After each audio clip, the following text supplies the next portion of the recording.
tôi và cho bạn là nguồn sống thanh cao và vô hạn, là tình yêu là cho nhau vững lên với một sắc màu, với một sắc màu. Tuổi trẻ biết nghĩ suy và yêu đời là một chốn thiêng liêng và cao vời,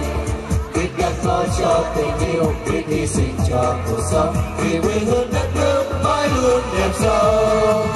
Tuổi trẻ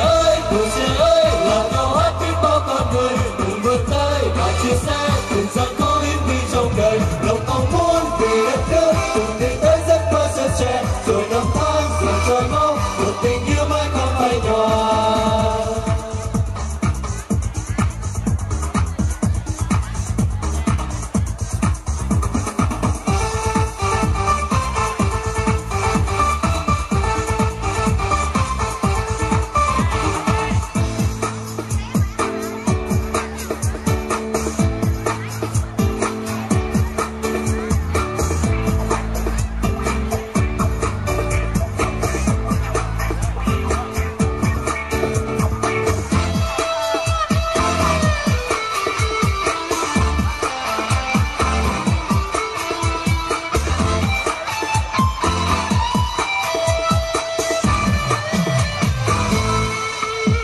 Tuổi trẻ có cho tôi và cho bạn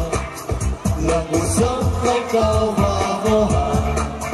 là tình yêu là cho nhau từng lên với muôn sắc màu, với muôn sắc màu. Tuổi trẻ biết nghĩ suy và yêu đời là cảm xúc thiêng liêng và cao vời, biết gắn bó cho tình yêu, biết hy sinh cho cuộc sống vì quê hương đất nước mãi luôn đẹp giàu. Tuổi trẻ ơi là câu hát biết bao con người cùng vươn tới và chia sẻ từng gian khó hiếm khi trong đời, lòng mong muốn vì đất nước cùng đi tới giấc mơ sớm trẻ, rồi năm tháng dần trôi mau một tình yêu mãi không phai nhòa.